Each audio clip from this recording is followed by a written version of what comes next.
Buenos días, buenas tardes, bienvenidos y bienvenidas a un nuevo teórico de la materia de Elsa Elena Rosas, teoría de relaciones internacionales.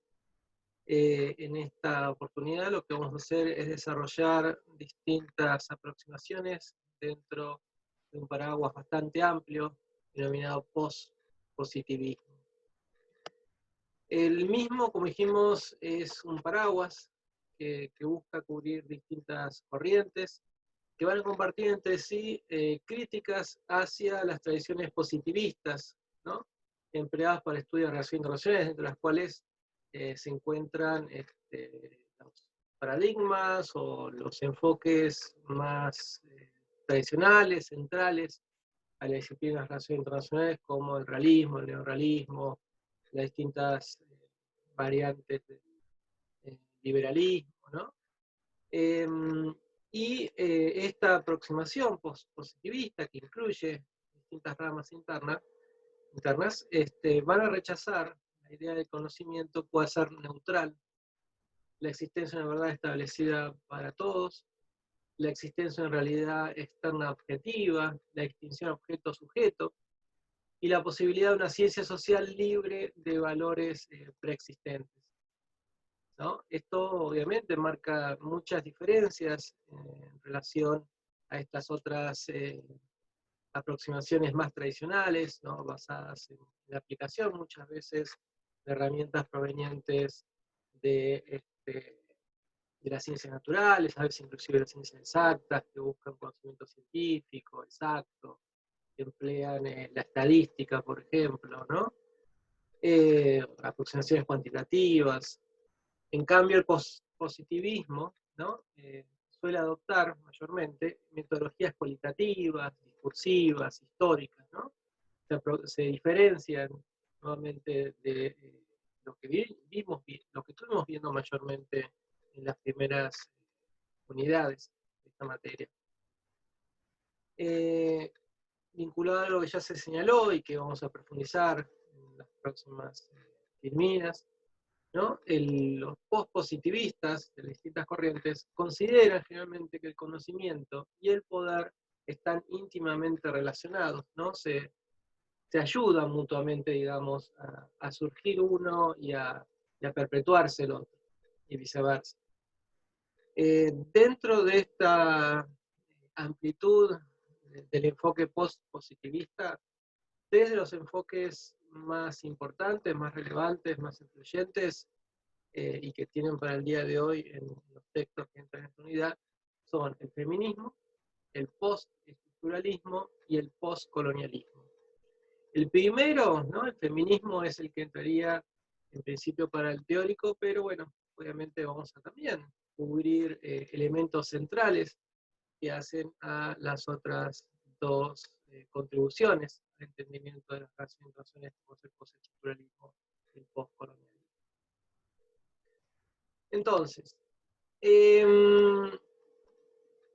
hasta ahora, y también recordarán por la primera imagen que suelo ubicar en cada clase, ¿no?, estuvimos viendo el mundo a partir de distintas lentes, distintas gafas, distintos anteojos, ¿no?, que presentan al mundo a través de diferentes aproximaciones.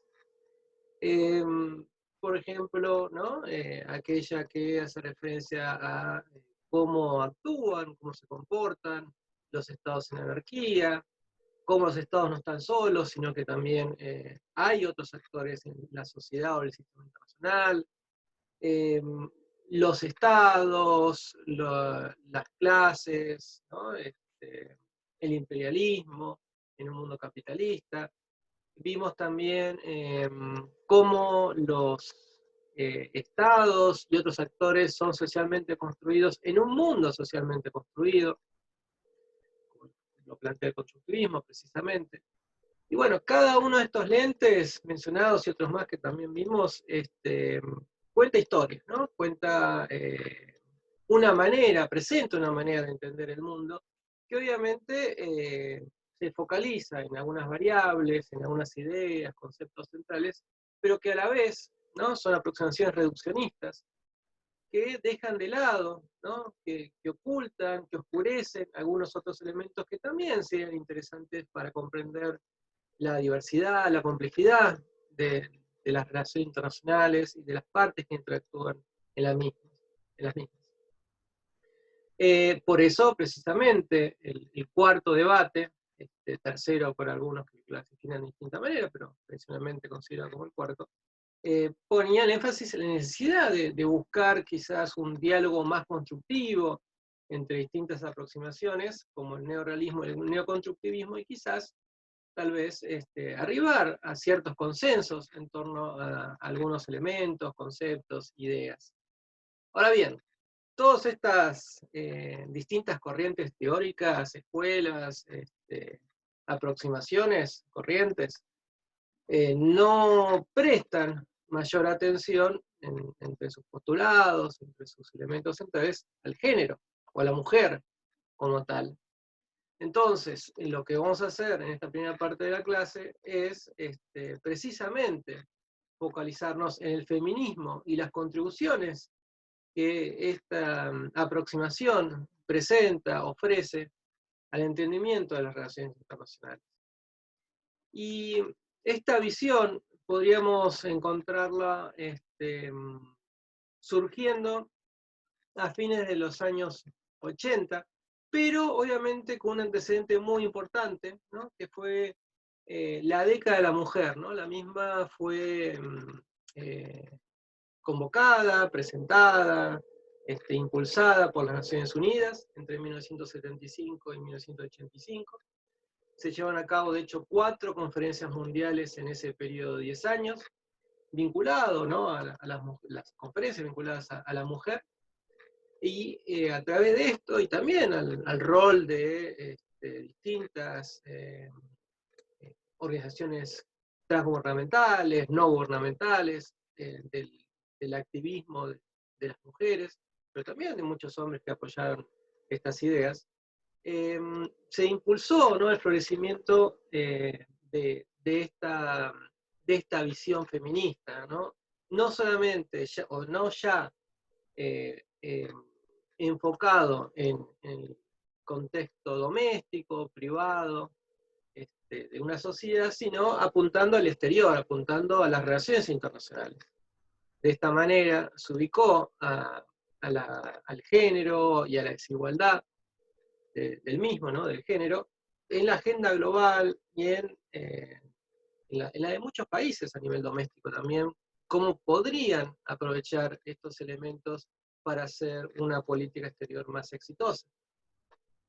Entonces, el feminismo a nivel internacional se nutre, ¿no? De todas las experiencias previas a nivel doméstico, sobre todo, del feminismo, pero también, ¿no? de la experiencia de la década de la mujer y de sus 4 conferencias. Estos avances, obviamente, se van a nutrir también de lo que se presentaba a nivel internacional a mediados y fines de los 80, ¿no? En una época de muchos cambios en el sistema internacional y de la necesidad de explorar nuevas maneras de comprender o de complementar la visión internacional para poder, ¿no? Entender mejor la misma. Entonces, muchos vinculan el surgir de la relevancia del feminismo a nivel internacional con una conferencia sobre la mujer y las relaciones internacionales que se va a dictar en la London School of Economics, ahí en Londres, en junio de 1988, ¿no? A su vez, las actas, los resúmenes de esta conferencia van a ser publicadas en una revista de esta institución, la London School of Economics, denominada Millennium, y muchos y muchas son los que mencionan en esta conferencia y en esta publicación de Millennium, ahí en el mismo año, 1988, como el origen de la literatura feminista en relaciones internacionales. Poco después de esa conferencia, ¿no? En 1990 se van a dar nuevos avances. En particular, la creación de una sección sobre teoría feminista y estudios de género en la Asociación de Estudios Internacionales, la ASA. A su vez, ¿no? La contribución de diversas autoras y autores a este campo de análisis feminista va a favorecer, por ejemplo, que a fines de esa década, ¿no? 1999 en particular, nazca la primera revista especializada en este tipo de temáticas, ¿no? Que fue la Revista Internacional Feminista de Política, o en inglés International Feminist Journal of Politics. Ahora bien, ¿no? El feminismo a nivel de relaciones internacionales arriba cuando ya había habido bastante desarrollo de las relaciones internacionales en general y de muchas particulares aproximaciones. Esta tardanza en vincularse desde el feminismo con las relaciones internacionales puede tener diversas explicaciones, distintos justificativos a la hora de entender este arribo tardío, si se quiere, aunque obviamente mejor tarde que nunca, porque brinda una aproximación necesaria a las relaciones internacionales. Y esa tardanza puede estar vinculado por no ser reconocidos los estudios sobre mujeres como áreas pertinentes a las relaciones internacionales, al menos por la mayoría de las teorías centrales, ya dijimos, ¿no? La cuestión de género, la mujer en particular, no fue en materia de análisis, de publicaciones muy relevantes entre las otras aproximaciones teóricas como el realismo o inclusive el liberalismo. Del mismo modo, la tardanza puede encontrarse motivada por que las relaciones internacionales, hasta muy poco tiempo antes de que surja este feminismo internacionalista, estaban centradas mayormente en temáticas de la alta política, ¿no? Como poder o conflicto, que tradicionalmente, para bien o para mal, han sido más vinculados con lo masculino, ¿no? Con el área o el campo o la atribución del hombre, lo cual obviamente es un error, pero eso hacía que no pensaran en una aproximación feminista de cuestiones inclusive de la seguridad. Pero, más allá de eso, el contexto histórico y en particular el fin de la Guerra Fría va a favorecer, ¿no? Prestarle más atención a otros temas, apartándose, ¿no? De esa alta política. Por otro lado, ¿no? El arribo tardío, ¿no? En relación a otras aproximaciones, también puede explicarse por la tradicional separación entre el plano interno, privado, doméstico, donde generalmente los teóricos ya establecidos, teóricas establecidas en la teoría de las relaciones ubicaban a la mujer, o sea, no le prestaban mucha atención en parte por esa situación, y lo internacional. Esto va a empezar a borronearse, no solamente por contribuciones del feminismo, sino de otras distintas corrientes. Finalmente, un elemento más que permite comprender la tardanza en un feminismo internacional se debe a la escasa presencia de mujeres en el ámbito académico y unas relaciones mayormente construidas por hombres y pensadas, ¿no? Desde una perspectiva, de una sensibilidad masculina. Ahora bien, llegan tarde, pero llegan con fuerza, ¿no? El feminismo es bastante reciente, pero no por eso adolece, ¿no? De contribuciones importantes. Y de un primer momento van a presentar una agenda bastante ambiciosa. Por un lado, va a buscar mostrar el feminismo los prejuicios de género inherentes a las aproximaciones teóricas dominantes y a las agendas de investigaciones disciplinarias, y va a buscar probar que la incorporación de las mujeres y el género al análisis internacional modificaría, sin lugar a dudas, y de manera positiva, las fronteras teóricas y las ideas preconcebidas sobre lo que era relevante para explicar, evaluar y comprender. Sobre el primer eje en particular, ¿no? El mostrar los prejuicios de género, de los enfoques teóricos más predominantes a lo largo del desarrollo de las teorías de relaciones internacionales, como el realismo, por ejemplo, Precisamente una de las autoras más identificadas en el campo del feminismo, como Ann Tigner, va a escribir, ¿no? muy en el contexto del surgimiento y consolidación del feminismo, ¿no? En 1988, va a escribir sobre los principios realistas de Morgenthau, ¿no? Comparándolos con una visión basada en el feminismo, basada en la posibilidad del empoderamiento colectivo, ¿no? Una aproximación muy diferente a la de Morgenthau, al del realismo en general, que veía como privilegiando valores y atributos tradicionalmente asociados a lo masculino.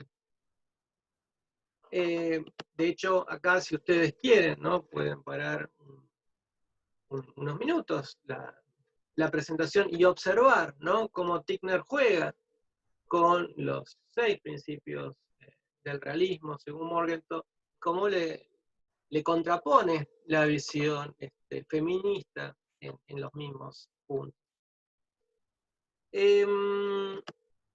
Entonces, el feminismo, como veremos, y como es el pospositivismo en general en sus distintas corrientes internas, o que se identifican con elementos positivistas, tiene mucha diversidad, ¿no? Muchas diferencias internas, pero a la vez también comparte un cuerpo de ideas, de conceptos similares.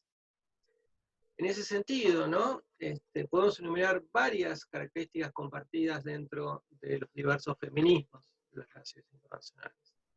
Por un lado, ¿no? Estas corrientes se centran en las desigualdades básicas entre hombres y mujeres y las consecuencias de tales desigualdades para la política mundial. A su vez, consideran al género, no un concepto central para esta aproximación, como un conjunto de características construidas social y culturalmente, a menudo de manera estereotipada, y asociadas con lo que significa ser masculino o femenino.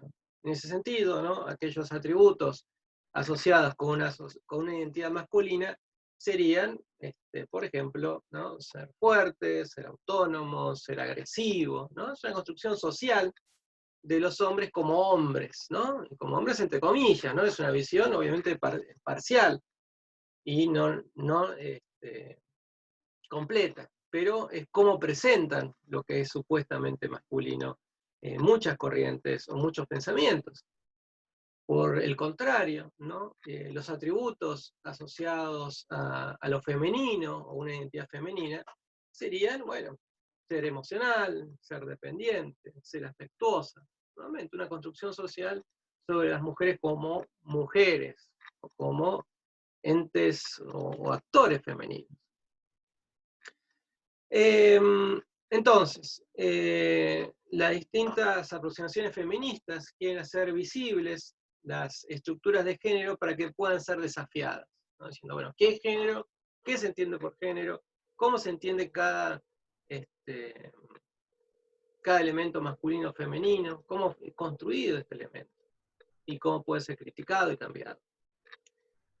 Para el feminismo, solo al introducir el género al análisis de las relaciones internacionales, se puede comprender completamente el impacto diferencial del sistema estatal y la economía global en la vida de las mujeres y de los hombres.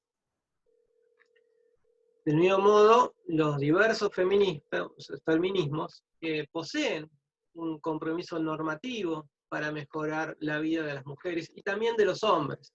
Es decir, dentro del feminismo quizás algunos sí aspira a un predominio de la mujer sobre el hombre, pero en general los distintos feminismos aspiran a un crecimiento de la humanidad en su conjunto, tanto como hombre, como mujer, y por otras corrientes, ¿no? como sus diversos géneros o identidades que se pueden encontrar en todo ser humano. Muchas feministas, aunque no todas, normalmente hay diferencias a veces, contienen, ¿no? Presentan un compromiso post-positivista al examinar la relación entre conocimiento y poder. En ese sentido señalan que la mayor parte del conocimiento ha sido creado por hombres trata sobre hombres, cómo los hombres actúan a nivel internacional, desde los estados, tanto en la paz como especialmente en la guerra. Y también consideran que las mujeres han permanecido en gran medida invisibles dentro de la teoría de relaciones internacionales, al menos hasta la llegada del feminismo.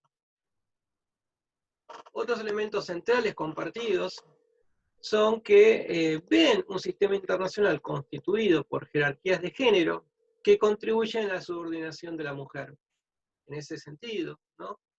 También conceptualizan al Estado como una organización de poder de género, ¿no? O sea, una organización que acentúa esta jerarquía de género donde lo masculino predomina sobre lo femenino, o lo que supuestamente es lo masculino predomina sobre lo que supuestamente o lo que se identifica como una identidad femenina. Del mismo modo, los feminismos rechazan la idea de que la teoría de relaciones internacionales se limita a la alta política, ¿no? De hecho, ¿no? Ponen mucho acento en la cooperación, en los derechos humanos, en los derechos de las minorías, en particular, en el medio ambiente, ¿no? Muchos elementos que han sido considerados tradicionalmente como baja política, pero que el feminismo pone en el centro de la discusión.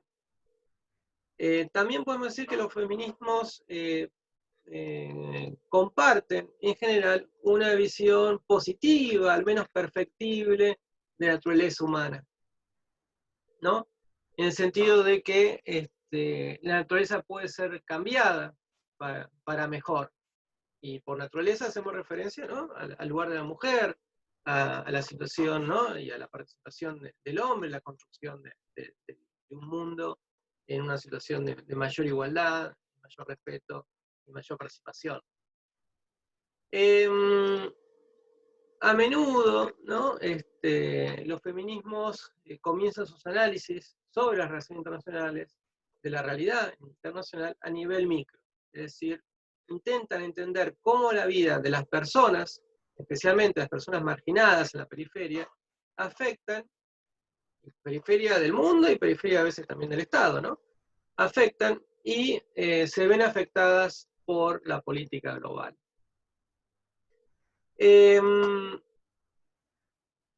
Por otro lado, ¿no? Frente a los diversos problemas globales que se observaban ya a fines del siglo XX, pero que también se acentuaron muchas veces también en el siglo XXI, como la contaminación, la pobreza, la proliferación nuclear, quizás inclusive el terrorismo, ¿no? El fracaso para resolver estos problemas era resultado, ¿no? de la negligencia respecto a las contribuciones de las mujeres al desarrollo político-económico, es decir, de no considerar el aporte que podía realizar la mujer a la comprensión y a la posible resolución de estos problemas.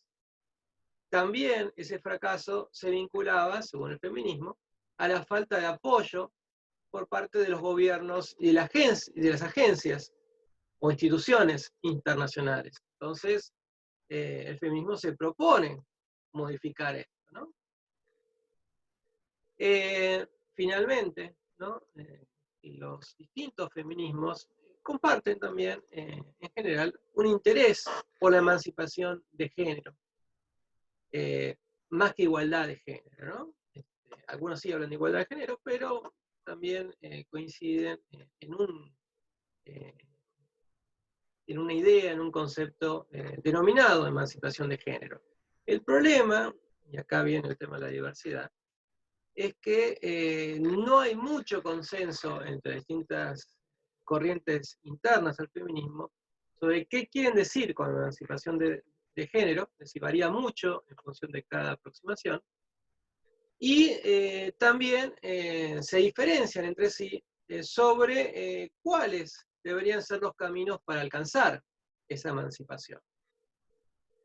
Entonces, hay muchos elementos que las distintas corrientes feministas a nivel internacional comparten, pero también tienen sus diferencias y a veces son bastante importantes, ¿no? Muchas veces se critican más entre sí que reciben críticas de afuera del campo feminista. Entonces, podemos decir que las feministas o el feminismo difieren en cómo entienden el género, cuáles son las causas de la desigualdad del género y cómo liberar a las mujeres. Y en ese sentido, podemos, ustedes tienen el texto, tienen un texto del feminismo, vamos a ver esas corrientes que plantea el texto, también vamos a enumerar algunas más, porque es muy rico y muy diverso el feminismo internacionalista. Pero bueno, en primer lugar podemos hacer referencia al feminismo liberal, que algunos ven quizás como el primer feminismo que se fue desarrollando con el tiempo, inclusive previo a la cristalización de fines de la década de los 80. Esta aproximación, ¿no?, está centrada en la posición, ¿no?, subordinada de las mujeres en la política global, llama, ¿no?, a prestar atención a esa situación, y las causas de por qué existe esa subordinación las investiga dentro de un marco positivista. Es decir, este feminismo liberal tiene una aproximación, un entendimiento diferente a la mayoría de las otras corrientes feministas. Recordemos, ¿no?, el feminismo en general se encuentra en campo positivista, pero el liberal tiene una recurrencia a las aproximaciones más relevantes o más centrales que comparten otras teorías centrales de las relaciones internacionales, como el neorrealismo, el neoliberalismo, sus antecedentes. Entonces, el feminismo liberal va a reivindicar los derechos de las mujeres en nombre de la tradición filosófica liberal, ¿no?, los principios, ¿no?, estilo francés, ¿no?, liberté, igualité, y bueno, Alejandro seguramente se lo va a decir mejor, pero libertad, igualdad y justicia, aplicados a ambos sexos. Del mismo modo, ¿no?, comprometidas estas feministas y estos feministas con enfoques institucionales, van a creer que la igualdad de las mujeres se puede lograr a través de reformas legales que otorgarían a las mujeres los mismos derechos y oportunidades que los hombres. Es decir, la aspiración es arribar a una igualdad. Y entonces buscan, ¿no?, la eliminación de obstáculos jurídicos y de otro tipo, ¿no?, los límites sistémicos que ven, el proceso educativo, socializador, que para este feminismo confina a hombres y a mujeres a ámbitos de actividad diferentes. Bueno, busca vencer esto. Otras ideas centrales a esta aproximación del feminismo liberal es que las mujeres no se habrían encontrado presentes, o todavía no estarían muy presentes en las relaciones internacionales, o si estuvieran presentes, como se daba en casos particulares de mujeres muy importantes a lo largo de la historia, en distintos campos, ¿no? Obviamente podemos hablar de la literatura, del arte, de la ciencia, pero en este caso se vincula más a la política, ¿no? Primeras ministros, presidentas, Benzair Bhutto, tenemos Imelda Marcos, tenemos, bueno, Margaret Thatcher, nos guste o no, ¿no? O sea, personas mujeres que han contribuido, ¿no?, a través de su accionar político a el desarrollo de las relaciones internacionales, no necesariamente como ciencia, sino como realidad, ¿no?, como acontecer histórico y evolución de la historia de las relaciones internacionales. El feminismo liberal se lo asocia con lo que se denomina como un empirismo feminista. El mismo acepta la hipótesis positivista, nuevamente, positivista, de la separación objeto-sujeto, pero si bien acepta esto, va a censurar el sexismo y el androcentrismo, ¿no?, el estar centrado en el hombre, que caracteriza, que singularizan a la investigación científica en general. Para evitar esto último, ¿no?, el androcentrismo, lo que plantean, ¿no?, es llevar a cabo, realizar un proceso de observación sistemático que permita controlar la subjetividad del observador o la observadora, a través de la rígida adhesión a técnicas neutrales para producir lo que ellos denominan mediciones idénticas a las propiedades reales de los objetos, es decir, no ser influenciadas por elementos subjetivos como valores o ideas preexistentes. El feminismo liberal, ¿no?, va también a afirmar que una mayor igualdad de género dentro de los estados los hace menos violentos. Es decir, no es la democracia necesariamente lo que hace que los estados no choquen entre sí, sino cuando hay una mayor igualdad, cuando se le da mayor cabida a el pensamiento, las ideas, los intereses de las mujeres. En ese sentido, abogan por la incorporación de un mayor número de mujeres en las relaciones internacionales como objetos de conocimiento y como conocedoras. Ahora bien, esta corriente interna al feminismo, ¿no?, el feminismo liberal, tiene sus críticas. Y como dijimos, generalmente las mismas corren por dentro del mismo cuerpo feminista, de otras corrientes o interpretaciones del feminismo, y le señalan que el feminismo liberal se concentra demasiado en las mujeres y en la igualdad limitada al sexo biológico. En ese sentido parecen aspirar a la construcción de un mundo ideal, asexual, ¿no?, somos todos iguales, y descuidan el estudio de género. Además, aspiran simplemente a participar de las estructuras de poder y no parecerían tener en cuenta, ¿no?, que esas estructuras en las que las mujeres podrían llegar a participar son de por sí desiguales.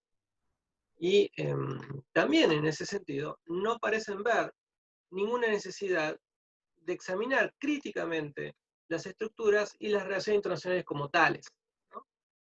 En ese sentido, sería una aproximación valiosa, pero que para otras corrientes se quedaría a medio camino. Entonces, una visión bastante diferente a esta, pero también feminista, es la radical. Y por radical no hablo de cantar la marcha y usar una boina blanca o de otro color, sino que el término, ¿no?, de radical se refiere al movimiento feminista que va a surgir de los movimientos por los derechos civiles, por la paz internacional, a fines de la década del 60 particularmente, o especialmente entre el 67 y el 68. Recuerdo que fueron años muy convulsionados en Europa, en Estados Unidos, en Europa Occidental, como en Francia, ¿no?, y en Europa Oriental, ¿no?, recordemos la Primavera de Praga. Entonces, la razón por la cual este colectivo, este movimiento, este grupo, obtiene la etiqueta radical, es que ven la opresión de las mujeres como la forma más fundamental de opresión, una que trasciende las fronteras de raza, de cultura y de clase económica. Entonces, este va a ser un movimiento, una aproximación, el feminismo radical, que busca el cambio social, ¿no?, un cambio de proporciones más bien revolucionarias, inclusive. Ese feminismo radical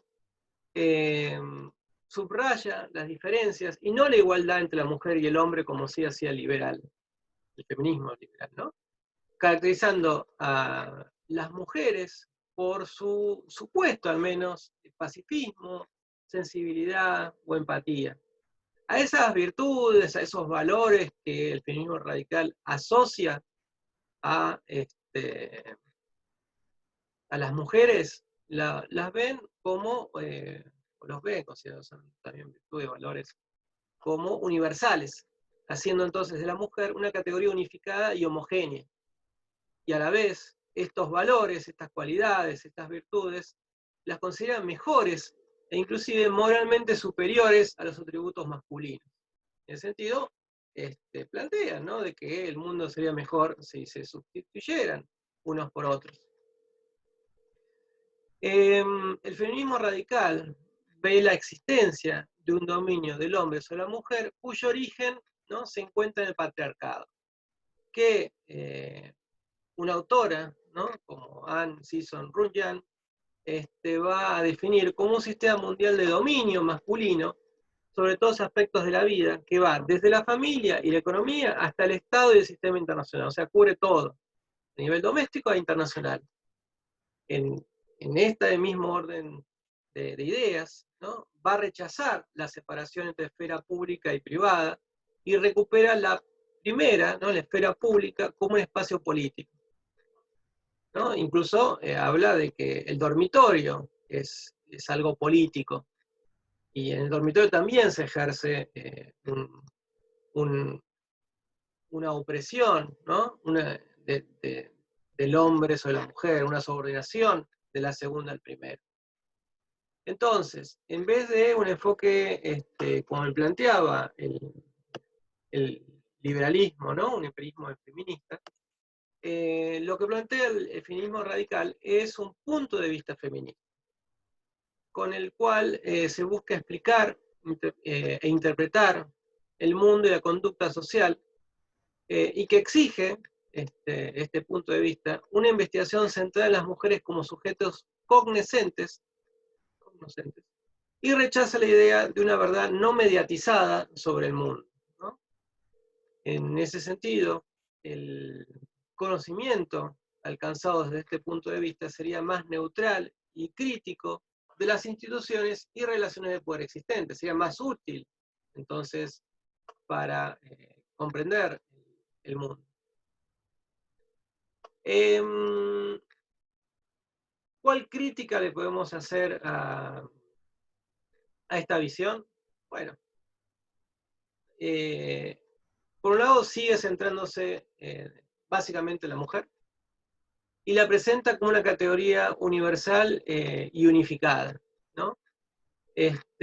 Cuando en realidad, por cuestiones raciales, de clase, de identidad sexual, de ubicación geográfica, de cultura, digamos que una mujer puede ser muy diferente, ¿no?, en visión, en intereses, en necesidades, en proyectos, según esté en un lado o esté en el otro.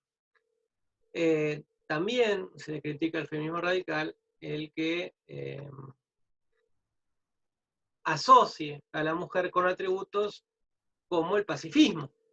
Es decir, no todas las mujeres son pacíficas. Inclusive hay mujeres que forman parte de las Fuerzas Armadas, que combaten, o de fuerzas irregulares, que incluso han cometido crímenes de guerra. Entonces, aplicarle, ¿no?, necesariamente ciertas virtudes a todas las mujeres sería un error, ¿no?, desde otro punto de vista. Acá tienen pueden practicar inglés, si no igual esto está, no sé, se deriva de lo ya mencionado en las primeras anteriores, una comparación entre el feminismo radical y el liberal, ¿no? El radical es una aproximación que identifica, ¿no?, el patriarcado como la raíz de todos los asuntos de género, y que busca, ¿no?, reordenar la sociedad y eliminar la supremacía masculina o del hombre. También consideran que la desigualdad de género y otras cuestiones vinculadas al género pueden ser solamente eliminadas a través de una reestructuración radical de la sociedad, removiendo nuevamente la supremacía masculina de todas las esferas de la sociedad. Abogan por la reestructuración completa de la sociedad e identifican el patriarcado, la supremacía masculina, como la fuente y la causa de la inigualdad o de la desigualdad de género. Es, sin lugar a dudas, una visión bastante más militante que la liberal. Por su parte, la liberal aboga por la eliminación de las desigualdades de género a través de poseer, ¿no? A través de alcanzar igualdad de derechos para hombre y para mujer en las esferas legal, política, social y otras dentro del sistema existente. No busca eliminar el sistema, sino poder formar parte del mismo en un pie de igualdad. En ese sentido, ¿no? Las desigualdades de género pueden ser eliminadas cuando las mujeres tengan los mismos derechos que los hombres. No busca, no aboga por una completa reestructuración de la sociedad, y no se concentra tanto en las fuentes, en las raíces, en las causas de las cuestiones de género. No va tan a profundidad. Y obviamente no es una aproximación radical o militante, como es la otra. Pero bueno, cada una de estas visiones pone el acento en distintos elementos, pero ambas aproximaciones tienen, al menos según las críticas, áreas que no cubren, que no consideran, o errores inclusive, a la hora de pensar a la mujer o al género en general. Otro feminismo sería el posmoderno, que encuentra sus raíces en autores posmodernos o postestructuralistas, como Foucault, como Derrida, como Lyotard, que trata de revelar las estructuras de poder que marginan las voces de las mujeres, el género y lo femenino, que cuestiona el proyecto de ilustración, que desafía muchas de las premisas de otras teorías feministas, que ve a la ciencia social como histórica, cultural, política y parcial, y que en consecuencia rechaza, por esto último, la existencia en realidad objetiva. En ese sentido, y para esto también, va a tomar de Foucault la visión de la relación entre poder y conocimiento. Pues el primero, ¿no? El poder requiere del segundo, el conocimiento, y a su vez el conocimiento depende y refuerza las relaciones de poder existentes. En el mismo sentido, el poder produce y sostiene la verdad, mientras que la verdad sustenta y extiende el poder. Aquellos que construyen, que logran construir significado y que crean conocimiento, ganan así una mayor cantidad de poder y presentan su verdad, entre comillas, como la verdad, al menos en un momento determinado, y en un contexto geográfico particular. El feminismo posmoderno analiza también las formas en que se construye la masculinidad y la feminidad a través del discurso, y consideran que la categoría de mujer es una ficción construida socialmente, por lo que se dedica a la tarea de construir esa ficción, compuesta como es de entendimientos sociales o culturales particulares. Este feminismo posmoderno es también escéptico de ver que las experiencias de un grupo determinado de mujeres pueden aplicarse necesariamente a otro grupo de mujeres. En ese sentido, sostienen la existencia de diversos puntos de vista locales desde los que se pueden cuestionar varias estrategias de la disciplina de relaciones internacionales. Entonces, más que buscar verdades universales, esta versión acepta y celebra la alteridad. Ser el otro, de hecho, facultaría, según este feminismo posmoderno, a las mujeres para mantenerse al margen y criticar las normas, los valores, las prácticas que el patriarcado pretende imponer a todos. La diferencia biológica se entiende para esta aproximación y está fuertemente influenciada por nuestra comprensión del género. Por lo tanto, dirán que el sexo fue tan construido como el género. No es que solamente el género es una construcción, sino también el sexo. Y de hecho el sexo no es el origen del género, sino más bien un efecto del mismo. Por eso le otorga una performatividad al género, ¿no? Performatividad significaría que es una acción, básicamente, donde al enunciarse, realiza la acción que significa, ¿no? Yo prometo, por ejemplo, estoy diciendo algo que es cierto. ¿Qué crítica se le puede hacer al feminismo posmoderno? Que si la categoría de mujer es esencialmente indeterminada, ¿no? Es construida, puede ser cambiada, ¿cómo se puede sugerir un orden mundial alternativo con un papel diferente para las mujeres? Si ese papel o esas mismas mujeres, ese objeto de atención, no tiene una definición dada. Lo que sí es interesante en relación a las anteriores versiones es que respeta los particularismos de los diversos grupos de mujeres. No aplica una visión, por ejemplo, del feminismo occidental, sea liberal, sea radical, por ejemplo, de otro tipo, a la realidad de mujeres que viven en otra cultura, en otra área geográfica, no occidental. No creen que haya una receta mágica que sirve para todas las mujeres, por ejemplo. Y en parte también vinculado a esta contribución que hace el feminismo postmoderno, tenemos el postcolonial. El mismo destaca la continuidad de formas de poder coloniales o neocoloniales en las relaciones internacionales actuales. Y está comprometida con terminar la opresión con base en el género. Al igual que el feminismo posmoderno, que recién vimos, va a criticar al feminismo liberal y al radical por rechazar la suposición implícita de que las mujeres son esencialmente un grupo homogéneo.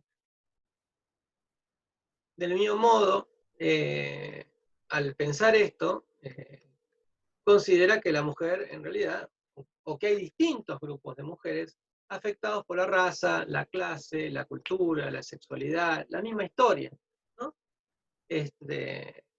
Entonces, nuevamente, particularismos, no fórmulas atrapatodo, fórmulas que sirvan para toda realidad femenina, ¿no? Cada grupo de mujeres puede tener su propia realidad, sus propias necesidades, sus propias causas, ¿no? De subordinación y sus propias estrategias para salir de esa situación. De hecho, ¿no? Partiendo de estas ideas, no reconocer, dirán los feministas, aquellas personas identificadas por el feminismo postcolonial, no reconocer la heterogeneidad de la experiencia y la opinión de diversas mujeres llevaría a académicos, inclusive si están bien intencionados, a patrocinar y ser cómplices de nuevas formas de colonialismo, ¿no? Porque vendrán con sus ideas, por ejemplo, del feminismo liberal o radical, de origen básicamente occidental, a iluminar a mujeres de otras culturas, de otras realidades, sobre cómo pueden salir de esa opresión que definen también desde esa visión liberal o radical. Entonces, bueno, marca un avance también muy importante en el conocimiento de las particularidades dentro del campo femenino. Asimismo, reconociendo que el género es un concepto sesgado, que no se puede aplicar fácilmente en todos los estados, o en todo el mundo, o en todas las sociedades, buscan corregir las subordinaciones dentro de su propio contexto cultural, en lugar de a través de una comprensión universal de las necesidades de las mujeres. Nuevamente, ¿no? Sigue girando la idea sobre las particularidades, ¿no? Sobre la necesidad de diferenciar entre grupos de mujeres en función, nuevamente, de raza, de religión, de sexo, y de, bueno, la misma cultura.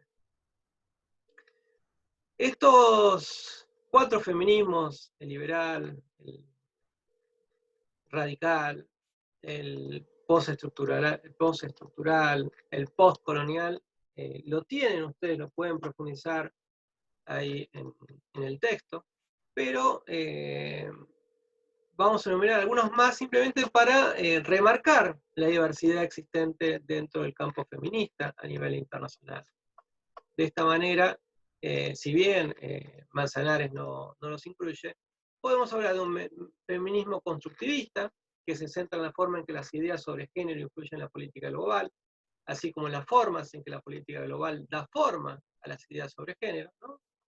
Cómo se van construyendo mutuamente. El feminismo socialista o marxista, que se centra en el sistema capitalista internacional y el patriarcado, enfatiza feminismo, el problema de la desigualdad socioeconómica, entendida desde una vinculación con la desigualdad sexual. Entonces, para acabar con la opresión, para acabar con la desigualdad, se debe derrocar, se debe terminar con el sistema capitalista. Por último, podemos mencionar un feminismo crítico, cuyo punto focal no está en la diferencia o en la igualdad, ¿no? Como sería radical o liberal, sino en la pregunta de cómo se pueden captar mejor las desigualdades entre los sexos y el interior de ellos, sin renunciar al principio de igualdad de derechos entre el hombre y la mujer. Es decir, cómo trabajar con elementos quizás provenientes del feminismo liberal y el radical, cómo se pueden combinar y arribar a un mejor resultado. Pero bueno, hay otros feminismos también, ¿no? Diferenciados por diversos elementos. El campo es muy rico dentro del feminismo, pero al menos lo que queremos hacer es presentar algunos de ellos para que en todo caso, si alguno de ustedes quiere explorar un poco más, busque algunos de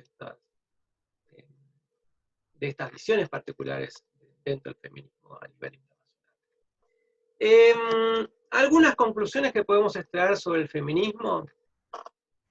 En primer lugar, a ver, no hace falta aclarar las grandes diferencias, ¿no?, que existen a nivel doméstico entre hombres y mujeres, en relación a ingresos, a horas trabajadas, a posibilidad de acceder a una propiedad, a las situaciones de violencia, de pobreza, a las dificultades para acceder a una educación de calidad, ¿no? En muchos otros ámbitos también podemos hacer o considerar, ¿no?, las diferencias existentes entre hombres y mujeres.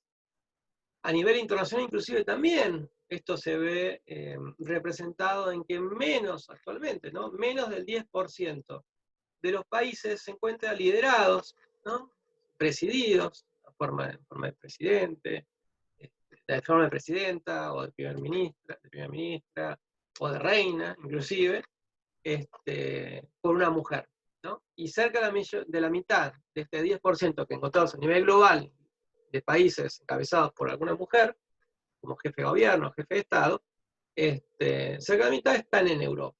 Entonces, si bien puede ser un avance respecto a algunas décadas atrás, todavía hay mucho campo para conquistar por una mayor igualdad a nivel internacional entre el hombre y la mujer, aunque sea en el campo de la dirección política de los Estados. El feminismo a nivel internacional, entre sus muchas contribuciones, ayuda a renovar la teoría de relaciones internacionales, ¿no?, proporcionando nuevos objetos de estudio, modificando la agenda, proponiendo nuevas interpretaciones y mostrando alternativas diferentes. De hecho, ¿no?, cuando uno lee algunos de los textos clásicos de relaciones internacionales, a veces es más fácil encontrarlos, estos elementos, en contribuciones realistas o antecedentes del realismo, como Tucídides, ¿no?, como Maquiavelo, como Hobbes, como Morgenthau. Uno observa, ¿no?, que las ideas y los enfoques en relaciones internacionales son mayoritariamente presentados, desarrollados desde valores e intereses masculinos, y cómo se vuelve necesario, ¿no?, incluir aproximaciones feministas para contar con una visión más completa. En el mismo sentido, ¿no?, el feminismo profundiza nuestra comprensión de la disciplina al revocar suposiciones naturales, ¿no?, como el lugar del hombre, de la mujer, y o ámbitos supuestamente están excluidos para uno o para otra, y al resaltar la forma en que las políticas internacionales se enmarcan, estudian e implementan desde una perspectiva de género. El feminismo también demuestra que sin un enfoque, ¿no? Sin un enfoque sensible al género, pasamos por alto mucho sobre cómo funciona el poder en las relaciones internacionales o de las mismas relaciones internacionales en sí. A través de ese arribo tardío, pero a la vez también muy nutritivo, ¿no? Muy importante a la hora de pensar en contribuciones originales a la teoría, ¿no? El feminismo ha logrado cambiar radicalmente la comprensión de las organizaciones internacionales de los estados con respecto a la importancia y la contribución de las mujeres a la política internacional. Más allá de esto, todavía el feminismo no ocupa un lugar central dentro de la teoría de relaciones internacionales. De hecho, todavía aún se encuentra en los márgenes de la disciplina, frente a unas relaciones internacionales resistentes al feminismo y a la vez presentando una dificultad mayor que otras teorías a la hora de legitimar su pensamiento. A veces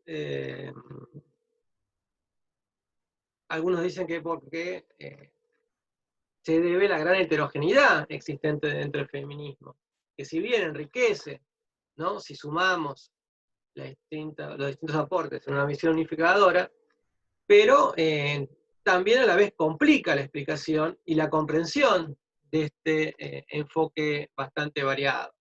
De hecho, volviendo a esta autora central dentro del feminismo, como Dan Tigner, ella planteó que muy a menudo, ¿no? Las feministas internacionalistas, ¿no?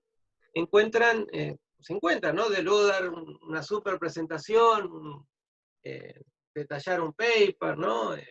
Realizar una exposición, se encuentran con silencios incómodos en el marco de alguna conferencia sobre relaciones internacionales en general. Y ella entonces se planteó la pregunta de si la dificultad en estas conversaciones interculturales, ¿no? Entre aproximaciones feministas y otras, se debe esencialmente a las realidades, a las epistemologías y a intereses de investigación muy diferentes entre el feminismo y las aproximaciones académicas o teóricas más convencionales dentro de las relaciones internacionales. Además, argumentó que muchas veces estas diferencias en sí mismas no solamente son teóricas, sino también son de género, lo cual dificulta aún más la comunicación. Pero bueno, obviamente el feminismo llegó para quedarse, llegó para brindar elementos, conceptos que no habían sido considerados por otras corrientes. Llegó para iluminar, para complementar la visión sobre las complejidades de relaciones internacionales, e inclusive, ¿no? Algunos países han terminado adhiriendo en cuestiones de política exterior al feminismo. De hecho, por ejemplo, Suecia, más allá de los problemas que están atravesando por el coronavirus, adhirió en 2014, y de hecho fue el primer país en hacerlo, asumió públicamente una política exterior feminista, comprometiéndose, ¿no? Activamente en la prevención, por ejemplo, de la violencia de género en contexto de emergencias humanitarias, por ejemplo en África, comprometiéndose en la participación de las mujeres en procesos de paz, por ejemplo en Colombia, en la inclusión de una perspectiva feminista en el tratamiento de asuntos como el desarme y la no proliferación, principalmente nuclear, en diversos foros mundiales, en la ampliación efectiva de recursos para la cooperación en temas tales como los derechos humanos de mujeres y niñas, y en el elevamiento, ¿no? de la conciencia global acerca de los potenciales efectos negativos de decisiones comerciales sobre la equidad de género, entre muchas otras áreas y metas que se planteó esa política exterior feminista que Suecia empezó a desarrollar ahí por 2014. Así que bueno, en función del éxito de esta iniciativa sueca, quizás otros países, quizás empezando por otros estados nórdicos, comparten varios elementos similares con Suecia, quizás se vaya expandiendo una aproximación femenina a nivel no solamente teórico, sino práctica de las relaciones internacionales, y obviamente esto sería muy bienvenido para unas relaciones internacionales tanto teóricas como prácticas más igualitarias e incluyan también una visión femenina. Así que bueno, lean el texto y pueden, en todo caso, si encuentran alguna duda, también trabajarlo en los prácticos. Pero dijimos, si bien este es el texto que entra para el teórico, y más allá del texto también busqué incluir otros elementos para dar una visión un poco más completa, lo cierto es que también vamos a analizar las otras corrientes post-positivistas, en particular el post-estructuralismo y después el post-colonialismo.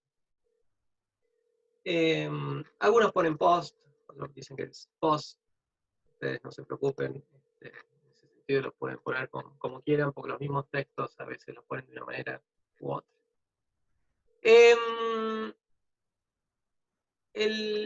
En este caso, al igual que la corriente feminista, el fin de la Guerra Fría favoreció, ¿no?, el surgimiento del enfoque postestructuralista. Pero no solamente esto, sino también se vio incentivada por la expansión de una globalización económica y cultural, y sobre todo de resistencia a esa globalización cultural. La entrada del postestructuralismo en las relaciones internacionales se va a observar en la década de los 80 a través de la contribución de diversos autores, ¿no?, como Richard Ashley, como James Derrier, con Michael Shapiro y como, bueno, R.B. Walker, no, demasiados nombres. Lo hubieran simplificado los padres y las madres. Más que una corriente, y al igual que las otras aproximaciones post-positivistas muchas veces, más que una corriente es un conjunto de prácticas intelectuales que emplean diversos instrumentos conceptuales, metodológicos y de perspectiva. En ese sentido, el postestructuralismo no se ve a sí mismo como una teoría, escuela o como un paradigma que produce una sola explicación, sino más bien como un enfoque, una actitud que persigue la crítica de maneras particulares. Entonces hace que la evaluación de otras teorías de la relación internacional sea uno de los objetos del análisis de este postestructuralismo. Y aborda esos paradigmas, ¿no?, esas otras teorías, con preguntas metateóricas diseñadas para exponer cómo están estructuradas esas teorías, ¿no? ¿Por qué surgieron esos conceptos, esas ideas, esas verdades dentro de esas otras aproximaciones teóricas? El postestructuralismo, o los distintos autores y autoras que se identifican con esta corriente, con este enfoque, ¿no?, van a compartir algunas características, como por ejemplo una importante heterogeneidad metodológica y de objetos de análisis. Es decir, se identifican con un cuerpo de ideas postestructurales que vamos a ir desarrollando, pero a la vez presentan entre sí una importante heterogeneidad metodológica y objetos de análisis. Del mismo modo, comparten una epistemología anti o post-positivista constitutiva. El postestructuralismo va a criticar la supuesta separación entre el sujeto y el objeto de conocimiento, a los que ve como inseparables. ¿no? Es una aproximación post-positivista en ese sentido, que ve a la objetividad como algo imposible de alcanzar, al igual que la ciencia en su versión iluminista. El postestructuralismo es crítico del estatismo, es decir, de la centralidad del Estado, y de tomar el sistema anárquico como fijo y temporal, y atemporal. Por contrario, ellos piensan que puede cambiar las características del sistema, de la anarquía, y de que el Estado está, pero puede no estar. Puede cambiar también, el mismo puede ser reemplazado por otro tipo de actor. En ese sentido, ve el cambio, ve una evolución a lo largo de las relaciones internacionales, en el pasado, en el presente, quizás en el futuro, y considera que a medida que la política internacional se transforma, también deberían modificarse los instrumentos de análisis, conceptos, categoría y perspectivas. El postestructuralismo internacional o internacionalista va a aprovechar 4 conceptos de la filosofía postestructuralista para producir nuevos conocimientos de la política mundial. Estos son, ¿no?, estos 4 conceptos: el discurso, la deconstrucción, la genealogía y la intertextualidad. ¿Qué quiere decir esto? Bueno, acá lo encuentran, pero vamos a leerlo juntos. Considerar la política mundial como discurso es estudiar las estructuras lingüísticas a través de las cuales se da sentido a la materialidad. La deconstrucción argumenta que el lenguaje es un sistema de dicotomías inestables donde un término se valora como superior. La genealogía pregunta qué prácticas políticas han formado el presente y qué entendimientos y discursos alternativos han sido marginados y olvidados. O sea, ¿por qué se consolidó una práctica? ¿Por qué se consolidó una supuesta verdad? Y, bueno, ¿cuáles fueron las alternativas que fueron dejadas de lado? Por último, la intertextualidad sostiene que podemos ver la política mundial como compuesta de textos, y que todos los textos se refieren a otros textos, pero cada uno de ellos es único. Entonces, vamos a ver cómo estos 4 conceptos, mayor o menor medida, influencian en elementos compartidos por el postestructuralismo a nivel internacional. Buena parte de las primeras obras, de los primeros escritos de los autores y autoras postestructuralistas a nivel internacional, se van a enfocar en el predominio del enfoque realista, ¿no? Y en las críticas al mismo. En ese sentido, ¿no?, van a dialogar, van a debatir, van a discutir, van a escribir sobre cómo para ellos el Estado va a marcar la frontera entre el adentro y el afuera, ¿no?, lo interno, lo externo, lo doméstico, lo externo, lo internacional, entre soberanía y anarquía, entre nosotros y ellos, entre deber e indiferencia, y va a cuestionar cómo llegó a ser visto como algo natural e inevitable privilegiar los relatos estadocéntricos al pensar la política mundial, ¿no? Volvemos a lo que habíamos mencionado antes, ¿no?, que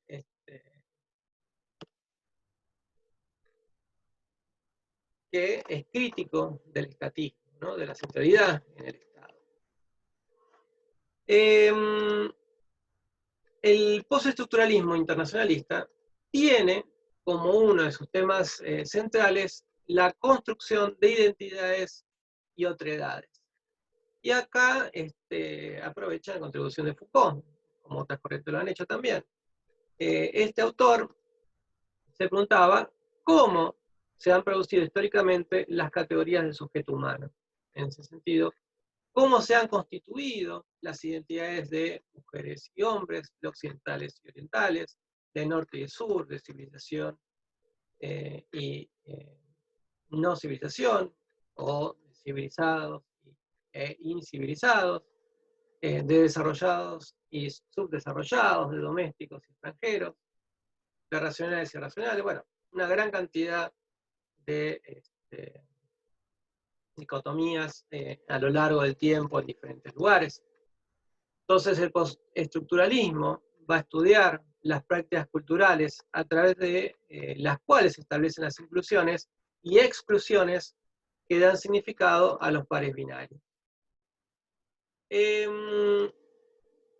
El postestructuralismo internacionalista tiene por uno al menos de sus objetivos la repolitización de las representaciones dominantes que articulan las inclusiones y exclusiones como naturales, fijas y atemporales. Busca además mostrar los regímenes de veredicción, o sea, cómo una verdad llegó a ser tal, también un elemento que aporta Foucault, y le otorga al discurso un carácter de constructor de la realidad. Vamos a hablar bastante de esto. El discurso, para el postestructuralismo, se refiere a una serie específica de representaciones y prácticas a través de las cuales se producen significados, se constituyen identidades, se establecen relaciones sociales y se hacen más o menos posibles los resultados políticos y éticos. Por ejemplo, ¿no? Los estados son posibles gracias a una amplia gama de prácticas discursivas que incluyen políticas de inmigración, estrategias militares, debates culturales sobre el comportamiento social normal, discursos políticos e inclusive inversiones económicas. El discurso entonces se entiende como materialización performativa, no como una construcción lingüística. Le da sentido. Le da sentido. El postestructuralismo internacional, además, resalta la relación del poder con el conocimiento. El conocimiento no es ni puede ser neutral para el postestructuralismo, sea moral, política o ideológicamente. Es decir, plantea lo que ya vimos, por ejemplo, en algunos de los elementos del feminismo, ¿no? La relación poder-conocimiento, y cómo las afirmaciones de conocimiento son fundamentalmente afirmaciones de poder.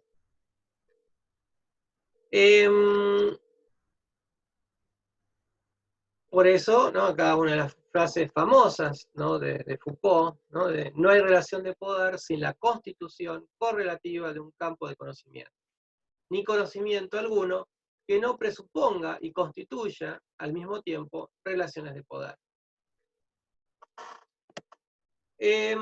Otros elementos más que son compartidos dentro del postestructuralismo es la atención a la cual llama sobre el poco desarrollo teórico de ciertos conceptos medulares y cómo apunta a desnaturalizar los supuestos de las relaciones internacionales. Supuestos como el poder, como la soberanía, como la seguridad, como la distinción entre lo nacional e lo internacional, que ve como producto de sistemas específicos de producción de conocimiento y de circunstancias históricas específicas, ¿no? Por último, la relación entre identidad y política exterior es performativa y mutuamente constitutiva, ¿no? De hecho, la identidad de por sí tiene una naturaleza performativa, ¿no? La identidad no existe como algo que se pueda observar o medir, solo existe como una serie de actos producidos por las relaciones sociales. Entonces, la identidad y la política exterior, ¿no? Que también surge del mismo proceso, cómo interaccionan y cómo mutuamente se constituyen, ¿no? Cuando pensamos en las relaciones internacionales, en la política exterior, en la identidad de los estados o de los individuos que la componen. Por esta idea, ¿no? Por esta última idea de la constitución entre dos elementos, por varias cosas más que vamos a mencionar ahora, podemos, ¿no?, vincular, al menos en parte, al postestructuralismo internacional con el constructivismo internacional. Entre las semejanzas podemos encontrar en que ambas aproximaciones hacen foco en la cuestión de la construcción de significados y de identidades.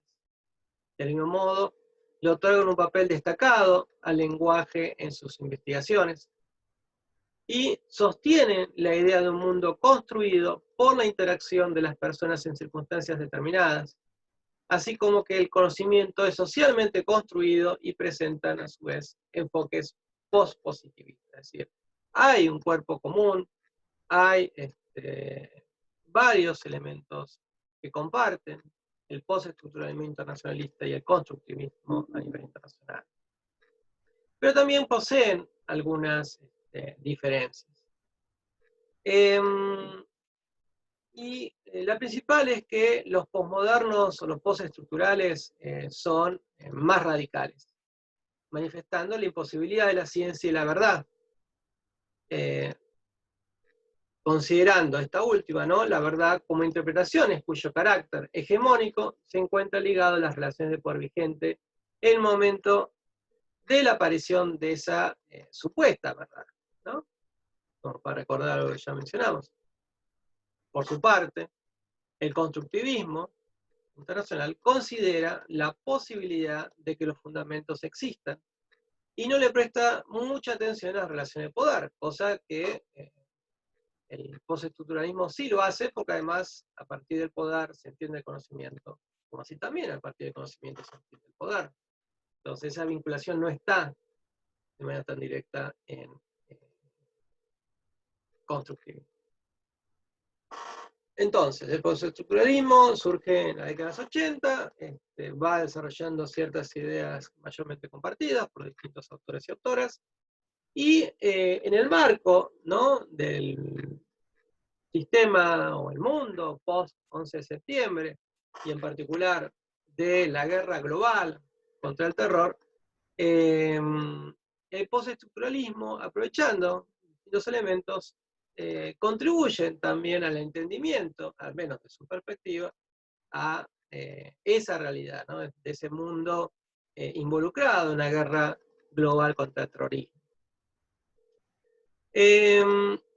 Una de las contribuciones que hace el postestructuralismo lo plantea la Constitución a partir de la biopolítica.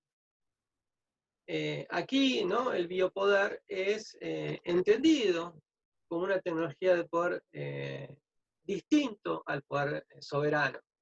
Nuevamente, tenemos aquí la mano, si quiere, de Foucault, ¿no? O sea, Foucault trabajó de biopoder.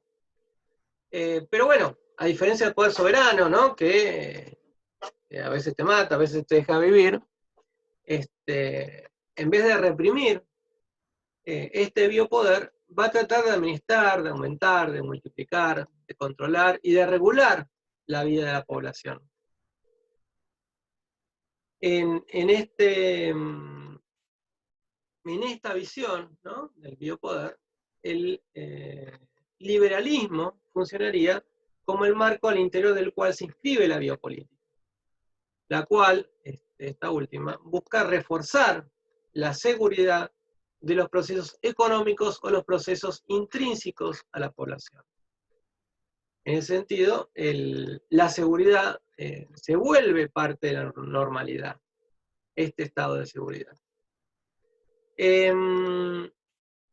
Acá, vinculado también a el liberalismo, al que hace referencia al biopoder, se incluye la idea, el proyecto de la burguesía liberal de aspirar a la universalidad a través de la noción de nación, rechazando que la sociedad está dividida.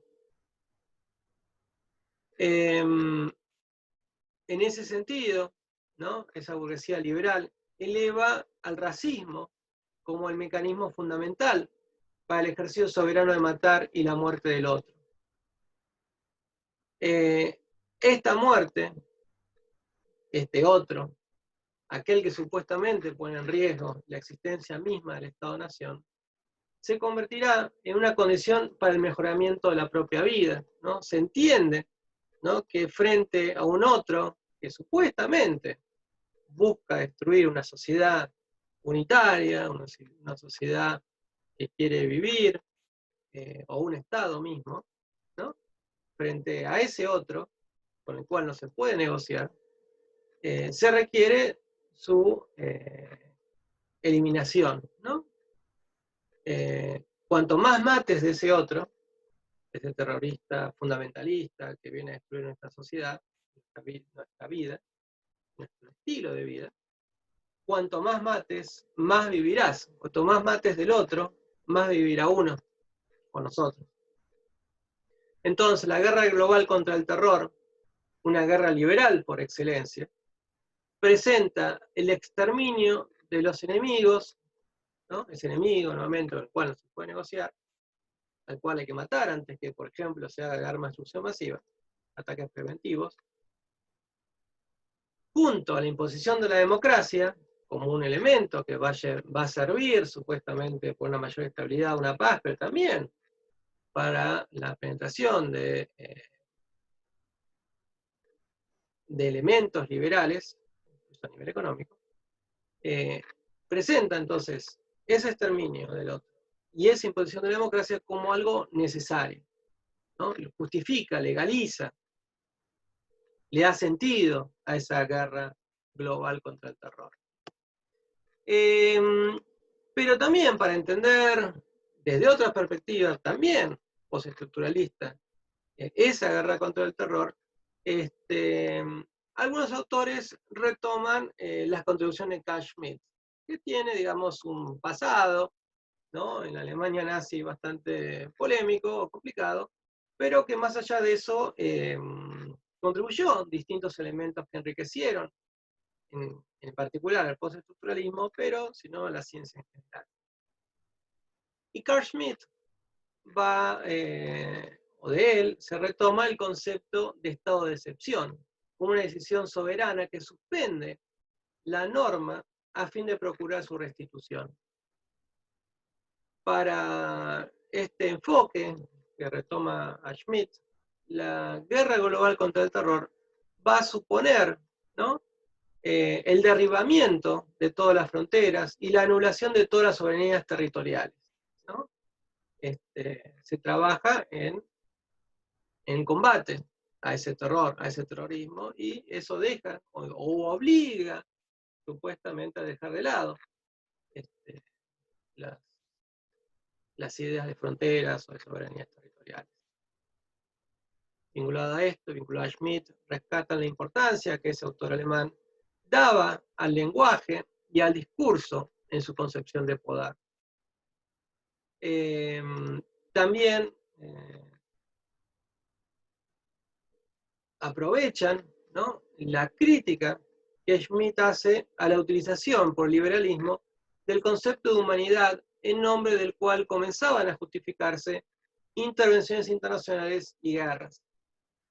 En este punto, ¿no?, Schmitt planteaba que llevar a cabo guerras en nombre de la humanidad suponía postular al enemigo como uno absoluto, ¿no?, un enemigo absoluto, no político, que bueno, lo derrotamos y firmamos un acuerdo y la situación se estabiliza, ¿no? Es un enemigo absoluto, con el cual no se puede negociar y el que se hacía necesario eliminar, ¿no?, en una guerra de exterminio.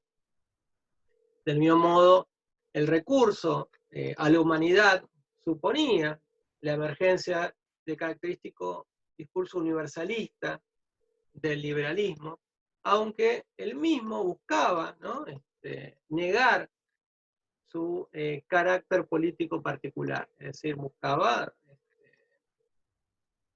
presentar esa guerra global contra el terrorismo, ¿no?, con apartado, ¿no?, de un elemento teórico liberal, ¿no? Buscaba quizás disfrazar las intenciones en torno a esta guerra sin que aparecieran vinculadas al liberalismo, ¿no?, el componente político de esta acción la guerra global contra el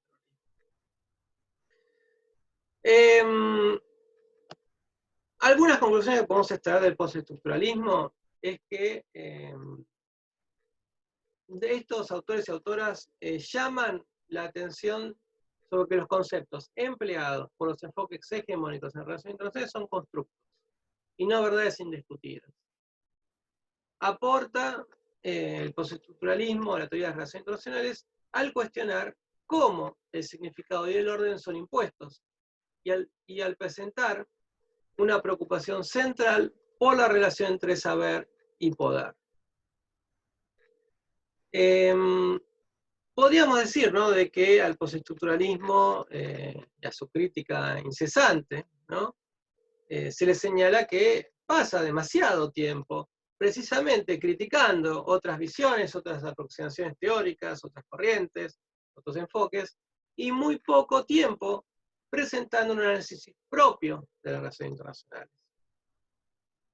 Aunque debemos también mencionar que, al igual que otros enfoques post-positivistas, el postestructuralismo señala que busca evitar ser encasillado en una aproximación convencional. Es decir, su tarea sería más esa crítica, ese análisis de otras visiones y de accionar desde otras visiones, por ejemplo, en la guerra, el componente liberal o del biopoder en la guerra global contra el terrorismo, más que presentar un cuerpo propio y homogéneo sobre cómo deberían ser las cosas a nivel internacional.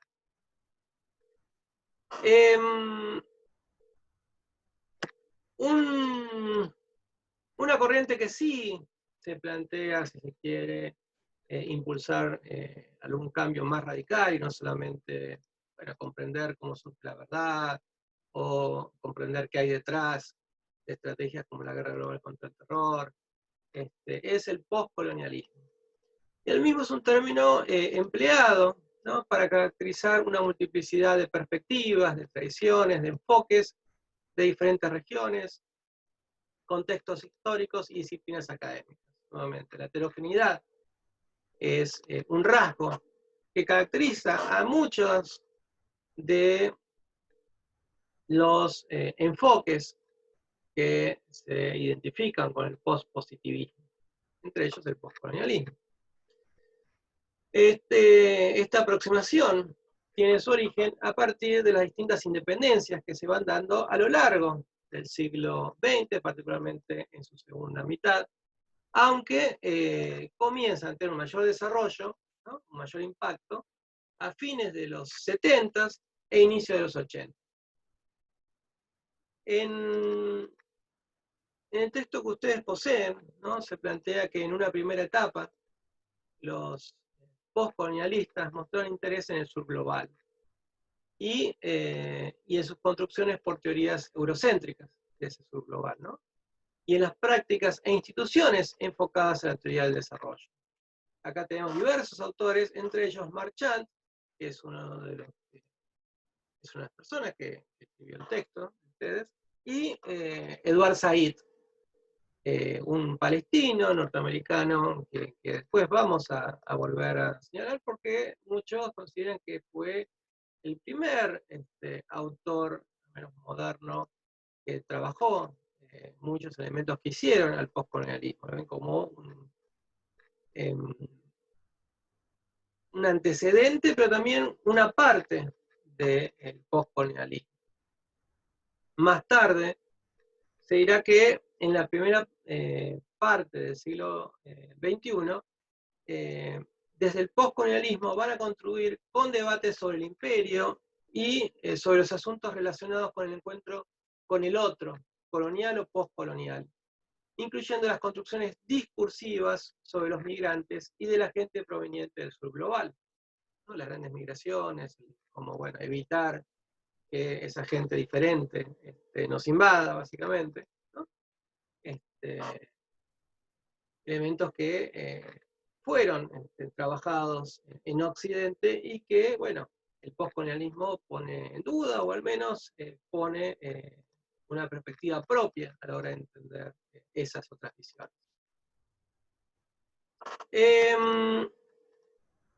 Dentro del postcolonialismo podemos encontrar distintas divisiones, distintas ramas que aportan, ¿no?, a la disciplina o priorizando distintos elementos. Es así que podríamos encontrar a postcolonialistas marxistas que examinaron las formas en que las fuerzas capitalistas y coloniales trabajaron en conjunto. Los postcolonialistas postestructuralistas, que se han centrado en la producción discursiva de identidad y a través de varias categorías, a menudo binarias de diferencia, ¿no? Raza, etnia, nación, género, sexualidad. Las feministas postcoloniales, disculpa, acá me salté las apropiaciones culturales. Las apropiaciones culturales, digamos, están vinculadas a los postcolonialistas postestructuralistas en algún sentido, pero también presentan características propias y las cuales ayudaron a entender cómo se estableció la supuesta superioridad cultural de Europa, evidenciando la manipulación que Occidente hacía en la imaginación o percepción de Oriente. Acá es donde precisamente vuelve a rescatarse y a resaltarse, ¿no?, el aporte del palestino norteamericano Edward Said, ¿no?, nacido precisamente en la Palestina británica, todavía en 1935, muerto en 2003 en los Estados Unidos, en Nueva York, estoy seguro.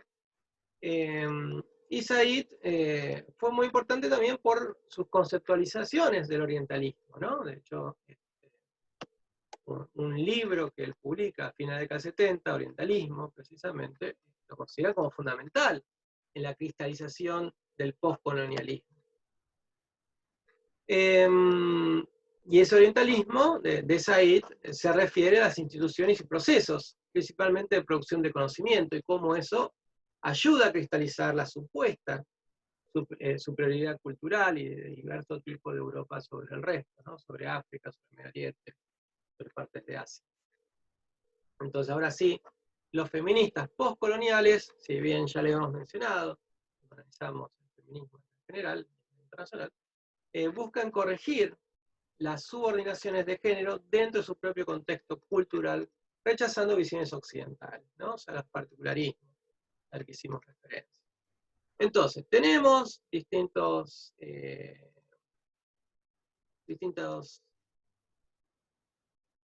corrientes, distintos enfoques dentro del postcolonialismo. Esto no está en el texto de ustedes, pero puede servir para también reflejar que sí, que esta visión también es bastante heterogénea y compleja. Pero más allá de estas distintas maneras de ver el postcolonialismo y entenderlo, podemos encontrar características que son mayormente compartidas por los diversos autores y autoras que adhieren a esta visión postcolonial. En primer lugar, el postcolonialismo adopta una actitud postestructural para comprender la situación en áreas que fueron conquistadas por Europa, básicamente, o principalmente, casi toda África, bueno, toda América Latina y buena parte de Asia. Buscan a partir de ahí pensar y crear espacios dentro de las teorías de las relaciones internacionales que escuchen a otras voces que hasta ahora han sido mayormente silenciadas.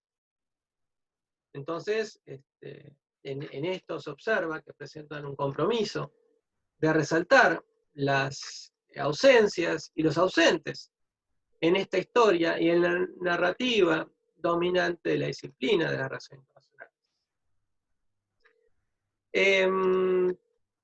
También representa el postcolonialismo un esfuerzo por explorar y exponer estructuras de dominación en el sistema internacional, muchas veces asociadas al conocimiento, como veremos más adelante.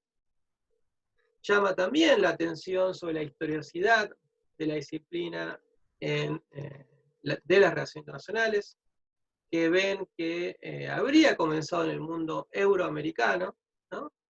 De la post-Segunda Guerra Mundial, o sea, no antes, como muchos ven el origen de la relación internacional, sino principalmente post-Segunda Guerra Mundial. Y como tal, ¿no? Como las relaciones internacionales surgen en ese mundo euroamericano, está conformado por problemas y políticas e intereses relevantes para esas regiones, ¿no? Para Europa occidental, principalmente para Estados Unidos. Entonces son enfoques particulares o que parten de una particularidad europea y norteamericana y que después buscan ver el mundo a partir de esos lentes. Y acá obviamente el poscolonialismo advierte sobre la necesidad de evitar esta situación, o al menos de cambiarla. Presenta también un compromiso de resaltar las ausencias, bueno, esto lo dijimos, las ausencias y los ausentes en esta historia, en la narrativa dominante de las relaciones internacionales.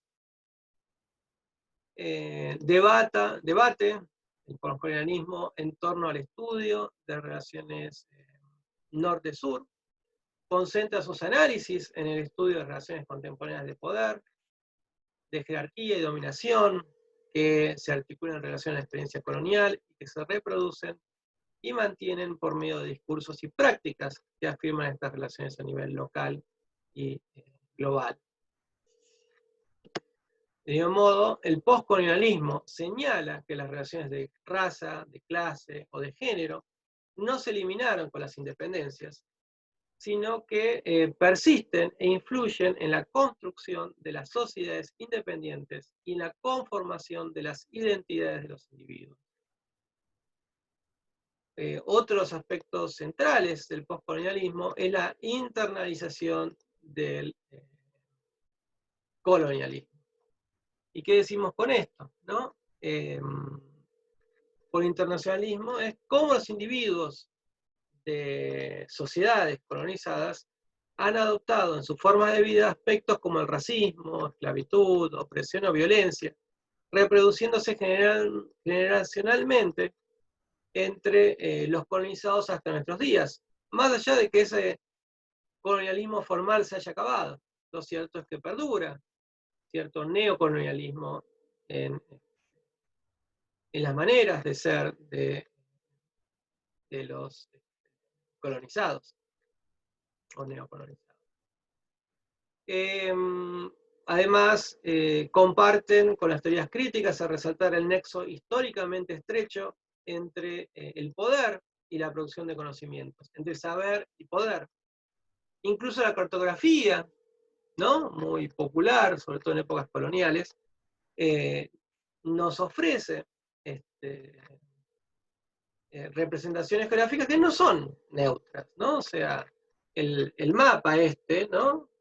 El mundo, ¿no? Generalmente lo vemos al revés, ¿no? O sea, con el sur, mirando al sur, digamos, ¿no? Acá el sur es el norte, y el norte es el sur. Y no estoy parafraseando a Arjona, sino a que el mundo puede ser visto de distinta manera, y al verse de distinta manera también, el conocimiento puede cambiar, ¿no? Había una serie, ¿no? Hace varios años, se llamaba The West Wing, ¿no? La sala oeste, que es donde está el grupo de asesores que brinda, ¿no? Consejos al presidente norteamericano, la oeste de la Casa Blanca, y uno de ellos recibía a una delegación de geógrafos, y los geógrafos precisamente traían un mapa, ¿no? A la inversa de cómo tradicionalmente se presenta el mundo. Y el hombre no entendía nada, diciendo, ¿cómo es esto? Y bueno, el mundo puede ser visto de distinta manera. Y el hecho que lo veamos, de cómo lo vemos, el hecho de que el norte refuerce esa idea de norte como superior sobre un sur inferior, tiene que ver, o se ve también en los mapas. Entonces, pensemos fuera de la caja, pensemos fuera del mapa, diría alguno.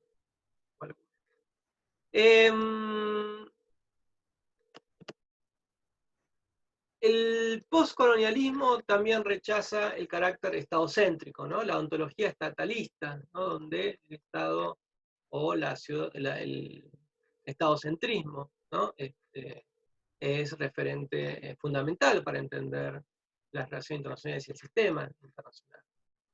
Además, consideran que la coincidencia entre Estado y nación, ¿no? Un modelo que se vio, si se quiere, vendido por Occidente, por el norte, por Europa, es un modelo ideal que está imperfectamente realizado.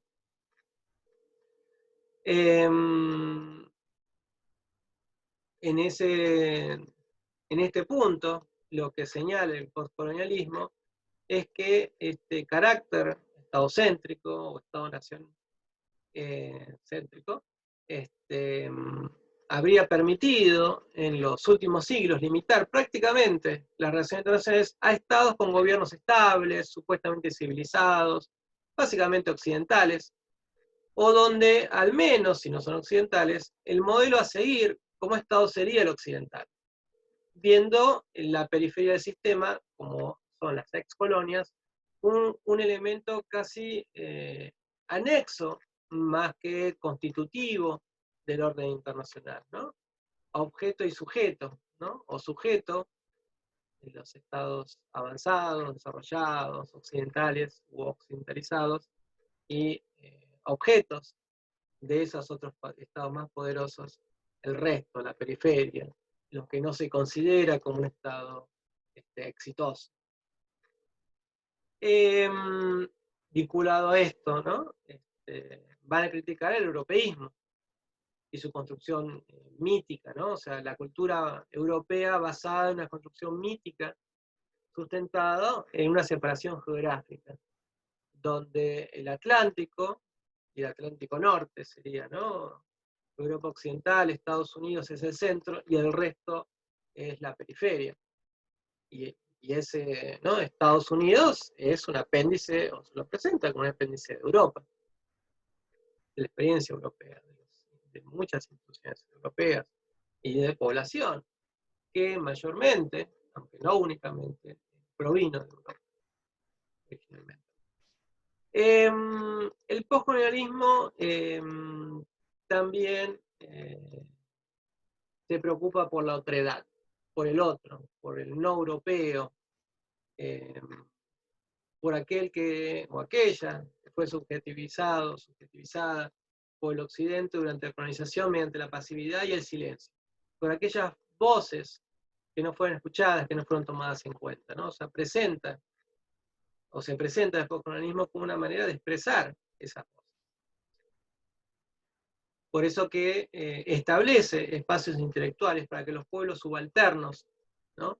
O presentados como subalternos respecto a pueblos superiores, como los europeos, por ejemplo, hablen por sí mismos, en sus propias voces, y así produzcan discursos culturales de filosofía, de lenguaje, sociedad y economía, equilibrando la relación de poder binaria, desequilibrada entre los colonos, al menos los colonos originales, y los sujetos coloniales, que ahora se presenta en una situación de neocolonialismo.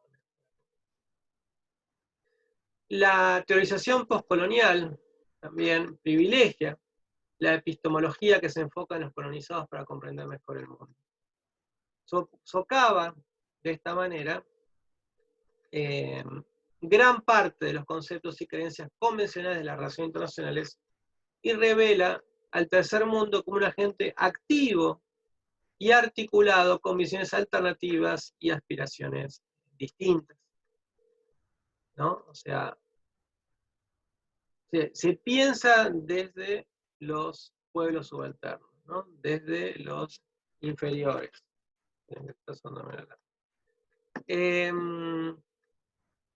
Y presenta esa visión del supuesto tercer mundo, ¿no? Porque la idea de pensar un tercer mundo en relación a un primer mundo, ya de por sí implica una manera de presentar la realidad que busca reafirmar la superioridad de uno sobre otro, de un mundo sobre otro.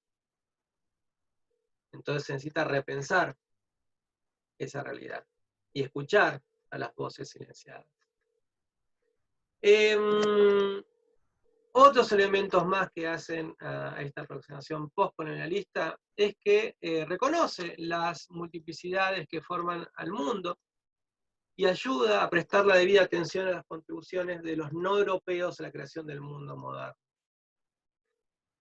También presenta la idea de decolonialidad, por más que hay algunos autores que lo ven como incluso previo al postcolonialismo, la decolonialidad, que haría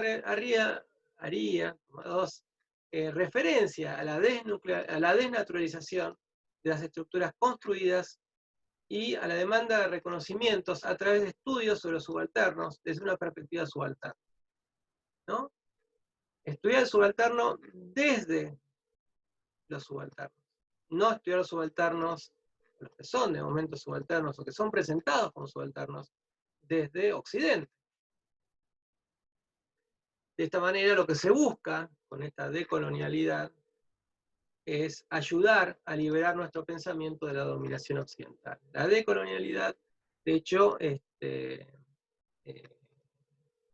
desarrolla sobre todo en el contexto latinoamericano, no se piensa muchas veces de la realidad de esta región.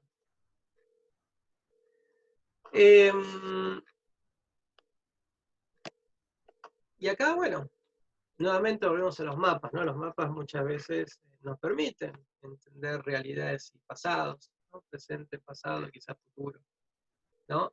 El primer mapa de África muestra los imperios coloniales, los territorios coloniales de distintas potencias. Esta era de Francia, esta era Gran Bretaña, esta era Italia, esta era Portugal, esta era el desgraciado Congo belga, pues desgraciado porque el rey de Bélgica hizo un montón de desastres ahí.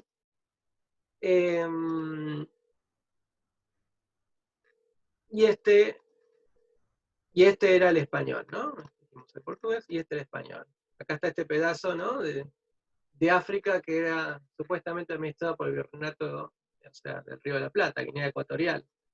Cuando lo que hoy en día es la Argentina inicia el proceso de independencia, casi que podía haber aspirado a ser un país bicontinental, o tricontinental, considerando la eventual quizás Antártida Argentina, pero bueno, obviamente era muy difícil enviar allá algún elemento militar como para hacer valer la autoridad sobre esa Guinea Ecuatorial que quedó como parte del Imperio Español hasta, no sé, muchas décadas.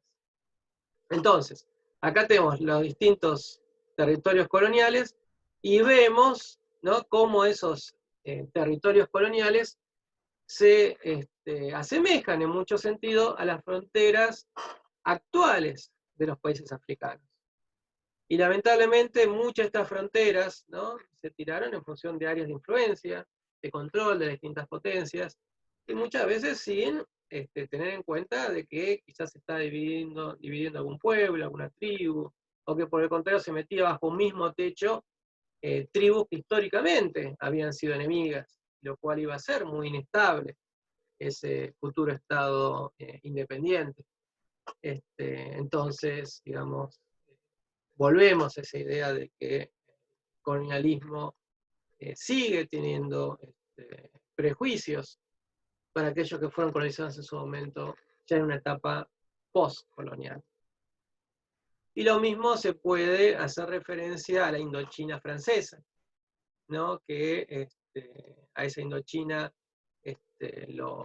la dividió en distintas unidades administrativas, y muchas de esas unidades administrativas hoy en día son países que se asientan en esos territorios o en esas fronteras administrativas creadas por Francia, ¿no? Tenemos Vietnam, tenemos Laos, tenemos Camboya, ¿no? Tenemos diversos países que hoy existen en función de esas fronteras artificiales creadas en este caso por el Imperio francés. Pero bueno, al menos en el caso de Vietnam, los vietnamitas se se vengaron un poco de los franceses, si se quiere, y los terminaron expulsando. Entonces, ¿no? Dejando de lado mapas, pero teniéndolos presentes para entender muchas realidades que hacen al tercer mundo, que hacen a estas zonas que fueron colonizadas en su momento y que sufren algún tipo de neocolonialismo, aunque sea cultural y racial. En un mundo de crecientes desigualdades de riqueza, de creciente desesperación, de un grupo importante de personas en todo el mundo por la desigualdad que crece, por la pobreza que en algunos sectores no logra reducirse, sino que a veces se incrementa. Los temas que plantea el postcolonialismo, para entender a veces algunos de estos fenómenos, para presentar quizás algunas alternativas, son urgentes, son necesarios. El postcolonialismo ofrece una perspectiva epistemológica distinta, ¿no? Que enriquece nuestra comprensión de la dinámica global existente, que plantea preguntas sobre la política del conocimiento, la escritura, ¿no? El lenguaje, con la que todos los académicos de las relaciones internacionales deben lidiar si quieren realmente una visión lo más completa posible de la realidad y las complejidades de la misma. Del mismo modo, parte de lo valioso del enfoque postcolonial o de los estudios postcoloniales se encuentra es que se ocupa de regiones y de pueblos mayormente dejados de lado por los enfoques tradicionales que se centran sobre todo en las grandes potencias, en los estados exitosos y no en aquellos estados considerados como periféricos, como pobres y muchas veces como fallidos. De mismo modo, el postcolonialismo refuerza la noción de que la política internacional y que las relaciones internacionales requieren, necesitan, exigen una perspectiva global. Ahora bien, proporciona también el postcolonialismo una crítica al concepto del tercer mundo, al que ya hicimos referencia, y desafía los enfoques positivistas de las relaciones internacionales. Al revés.